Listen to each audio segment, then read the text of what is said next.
ಪ್ರೀತಿಯ ಬೌದ್ಧ ಬಾಂಧವರೇ, ಭೀಮ ಬಂಧುಗಳೇ, ಎಲ್ರಿಗೂ ಜೈ ಭೀಮ್, ನಮೋ ಬುದ್ಧಾಯ. ನಾನು ಡಾಕ್ಟರ್ ಎಂ ವೆಂಕಟಸ್ವಾಮಿ, ನಾಗಸೇನಾ ವಿದ್ಯಾಲಯದಿಂದ ಮಾತಾಡ್ತಾ ಇದ್ದೀನಿ. ಎರಡು ಪ್ರಮುಖ ವಿಷಯಗಳ ಬಗ್ಗೆ ತಮ್ಮ ಗಮನಕ್ಕೆ ಮಾಹಿತಿಯನ್ನ ನೀಡ್ತಾ ಇದ್ದೀನಿ. ಒಂದು, ನಮ್ಮ ನಾಗಸೇನಾ ಬುದ್ಧ ವಿಹಾರದಲ್ಲಿ ಕಳೆದ 10 ವರ್ಷಗಳಿಂದ ಬುದ್ಧ ಧರ್ಮ ಪ್ರಚಾರದಲ್ಲಿ ತೊಡಗಿದ್ದಂತ ರೆಸಿಡೆಂಟ್ ಮಾಂಕ್, ಇಲ್ಲೇ ನಿವಾಸಿ ಬಿಕ್ಕುಡಿಯಾಗಿ ಇದ್ದಂತ ಬುದ್ಧಮ್ಮ ಅವರು 3 ದಿವಸಗಳ ಹಿಂದೆ ನಿಧನರಾದರು. ನಿಧನರಾಗಿ ಬುದ್ಧ ಸಮಾಜಕ್ಕೆ ಬಹಳ ದೊಡ್ಡ ನಷ್ಟ ಉಂಟಾಗಿದೆ. ಹೀಗಾಗಿ ಅವರಿಗೆ ಭಾವಪೂರ್ಣ ಶ್ರದ್ಧಾಂಜಲಿಯನ್ನ ಈ ಮೂಲಕ ಸಮರ್ಪಿಸ್ತಾ ಇದ್ದೀನಿ. ಎರಡನೇ ವಿಷಯ, ದಿನಾಂಕ 27/4/2026 ಸೋಮವಾರ, ಅಂದ್ರೆ ಇನ್ನ 3ನೇ ದಿವಸ, ನಾಳೆ ಅಲ್ಲ ನಾಳದ್ದು, ನಾಗಸೇನಾ ವಿದ್ಯಾಲಯದ ಸಂಬುದ್ಧ ಭವ್ಯ ವೇದಿಕೆಯಲ್ಲಿ 2 ಮಹತ್ತರವಾದಂತ ಕಾರ್ಯಕ್ರಮಗಳಿಗೆ ಚಾಲನೆ ಕೊಡ್ತಕ್ಕಂತ ಕೆಲಸ ಆಗ್ತಾ ಇದೆ. ಅದು ಒಂದು, ವಿಶ್ವ ಶಾಂತಿಗಾಗಿ 1500 ಕಿಲೋಮೀಟರ್ ದೂರದ ಪಂಚಶೀಲ ಪಾದಯಾತ್ರೆ. ಅದನ್ನ ಪೂಜ್ಯ ಬಿಕ್ಕು ಬೋಧಿದತ್ತ ಅವರು ನಡೆಸ್ತಾ ಇದ್ದಾರೆ. ಅದಕ್ಕೆ ಚಾಲನೆ ಕೊಡುವಂಥದ್ದು. ಎರಡನೇದು, ನಳಂದ ವಿಶ್ವವಿದ್ಯಾಲಯದಲ್ಲಿ ಚಾಮರಾಜನಗರದ ಉತ್ತೇನಹಳ್ಳಿ 100 ಎಕರೆ ಭೂಮಿಯಲ್ಲಿ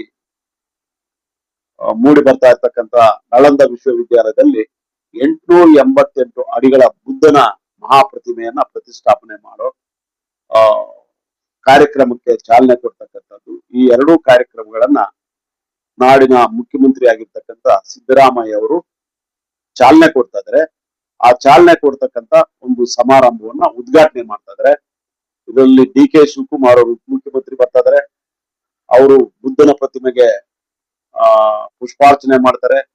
ಗೃಹ ಸಚಿವರು ಪಾದಯಾತ್ರೆಯ ಜ್ಯೋತಿಯನ್ನ ಬೆಳಗುತ್ತಾರೆ. ಹಾಗೇನೆ ಸಮಾಜ ಕಲ್ಯಾಣ ಸಚಿವರು ಈ ಸಮಾರಂಭದ ಅಧ್ಯಕ್ಷತೆಯನ್ನು ವಹಿಸ್ತಾ ಇದ್ದಾರೆ. ವೇದಿಕೆಯಲ್ಲಿ ಸನ್ಮಾನ್ಯ ಮುಖ್ಯಮಂತ್ರಿಗಳಿಗೆ ಮತ್ತು ಸಚಿವ ಸಂಪುಟದ ಸದಸ್ಯರಿಗೆ ಅದ್ದೂರಿಯಾದ ಸನ್ಮಾನ ಮಾಡ್ತಾ ಇದ್ವಿ. ಯಾಕಂತ ಹೇಳಿದ್ರೆ 2025 ಮತ್ತು 2026 ವರ್ಷಗಳಲ್ಲಿ 2 ವರ್ಷಗಳಲ್ಲಿ ಬೌದ್ಧ ಸಮಾಜಕ್ಕೆ ಬಹಳ ಮಹತ್ತರವಾದಂತ ಕೊಡುಗೆಗಳನ್ನ ಇಂದಿನ ಸರ್ಕಾರ ಮಾಡಿದೆ. ಅದರಲ್ಲಿ ವಿಶೇಷವಾಗಿ ಸನ್ನತಿ ಅಶೋಕ ಸ್ಮಾರಕವನ್ನ ಅಭಿವೃದ್ಧಿ ಪಡಿಸೋದಕ್ಕೆ ಸನ್ನತಿ ಅಭಿವೃದ್ಧಿ ಪ್ರಾಧಿಕಾರವನ್ನ ಮಾಡಿರುವಂತದ್ದು. ಹಾಗೇನೆ ನಮ್ಮ ಹೋರಾಟದ ಫಲವಾಗಿ ಈ ಸರ್ಕಾರ ಬೌದ್ಧ ಸಾಹಿತ್ಯ ಅಕಾಡೆಮಿಯನ್ನ ಆರಂಭ ಮಾಡಿರುವಂತದ್ದು. ಮೂರನೇದು, ನಮ್ಮ ಬಹಳ ಪ್ರಮುಖವಾಗಿರ್ತಕ್ಕಂಥ ಬೇಡಿಕೆ, ಬೌದ್ಧರ ಅಭಿವೃದ್ಧಿ ಪ್ರಾಧಿಕಾರ ಅಭಿವೃದ್ಧಿ ಮಂಡಳಿಯನ್ನ ಘೋಷಣೆ ಮಾಡಿರ್ತಕ್ಕಂಥದ್ದು. ಇನ್ನು 2 ಬೇಡಿಕೆಗಳು ಹಾಗೆ ಇದೆ. ಒಂದು, ಬುದ್ಧ ಜಯಂತಿಗೆ ಸರ್ಕಾರಿ ರಜಾ ಘೋಷಣೆ ಮಾಡೋದು ಮತ್ತು ನಾಡಗೀತೆಯಲ್ಲಿ ಬೌದ್ಧರ ಉದ್ಯಾನವನ ಅಂತ ಶಬ್ದ ಸೇರಿಸ್ತಕ್ಕಂಥ ಕೆಲಸ ಮಾಡ್ತೀವಿ ಅಂತ ಹೇಳಿದ್ದಾರೆ. ಈ ಬೌದ್ಧರ ಅಭಿವೃದ್ಧಿಗಾಗಿ, ಬೌದ್ಧ ಧರ್ಮದ ಪ್ರಚಾರಕ್ಕಾಗಿ ಬಜೆಟ್ ಅಲ್ಲಿ ಕೊಡ್ತಾ ಇರ್ತಕ್ಕಂಥ ಅನುದಾನಕ್ಕಾಗಿ ಸಿದ್ದರಾಮಯ್ಯ ಅವರು ಮತ್ತು ಅವರ ಸಹೋದ್ಯೋಗಿಗಳನ್ನ ಅಭಿನಂದಿಸ್ತಕ್ಕಂಥ ಕೆಲಸವನ್ನ ಅದೇ 27ನೇ ತಾರೀಕು ನಡೀತಕ್ಕಂಥ ಭವ್ಯ ಮಂಟಪದ ಕಾರ್ಯಕ್ರಮದ ವೇದಿಕೆಯಲ್ಲಿ ನಾವು ಸಾರ್ವಜನಿಕವಾಗಿ ಸನ್ಮಾನಿಸ್ತಾ ಇದ್ದೀವಿ. ಹಾಗೇನೆ ಮೇ 1 ಕಾರ್ಮಿಕ ದಿನಾಚರಣೆ ದಿವಸ ಈ ಸತಿ ಬುದ್ಧ ಜಯಂತಿ ಬಂದಿದೆ. ನಾವೊಂದು ಬುದ್ಧ ಜಯಂತಿಗೆ ರಜಾ ಕೊಡಿ ಅಂತ ಹೇಳಿ ಕೇಳ್ತಾ ಇದ್ವಲ್ಲ, ಈ ಸತಿ ತಾನಾಗೆ ಮೇ ದಿನಾಚರಣೆ ಬಂದಿರೋದ್ರಿಂದ ಸಾರ್ವಜನಿಕ ರಜೆ ಇರೋದ್ರಿಂದ ಈ ವರ್ಷ ನಾವೇನ್ ಕೇಳೋದಿಲ್ಲ. ಮುಂದಿನ ವರ್ಷದಿಂದ ಅದು ಆಗ್ಲಿ ಅಂತ ಹೇಳಿ ಬುದ್ಧ ಜಯಂತಿ ದಿವಸ ನಾವು ಬೇಡಿಕೆಯನ್ನ ಇಡ್ತಾ ಇದ್ದೀವಿ. ಅದು ಬುದ್ಧ ಜಯಂತಿ ನಡೆಯುವಂಥದ್ದು ನಿಮ್ಗೆ ಮೇ 1ನೇ ತಾರೀಕು ಶುಕ್ರವಾರ ಇದೇ ನಾಗಸೇನಾ ವಿದ್ಯಾಲಯದಲ್ಲಿ ನಡೀತದೆ. ಹೋದ ವರ್ಷ ಬುದ್ಧ ಜಯಂತಿ ಪ್ರಥಮ ಕಾರ್ಯಕ್ರಮ ನಡೀತು, ಅದು ರವೀಂದ್ರ ಕಲಾಕ್ಷೇತ್ರದಲ್ಲಿ ನಡೀತು. ಈ ಸತಿ ಮೇ 1ನೇ ತಾರೀಕು ಬುದ್ಧ ಜಯಂತಿ ಇಲ್ಲಿ ನಮ್ಮ ನಾಗಸೇನಾ ಬುದ್ಧ ವಿಹಾರದಲ್ಲಿ ನಿರ್ಮಾಣ ಆಗ್ತಾ ಇರ್ತಕ್ಕಂಥ ಭವ್ಯ ಮಂಟಪ 27ನೇ ತಾರೀಕಿಂದ ಬುದ್ಧ ಜಯಂತಿವರೆಗೂ ಕೂಡ ಮುಂದುವರಿತದೆ.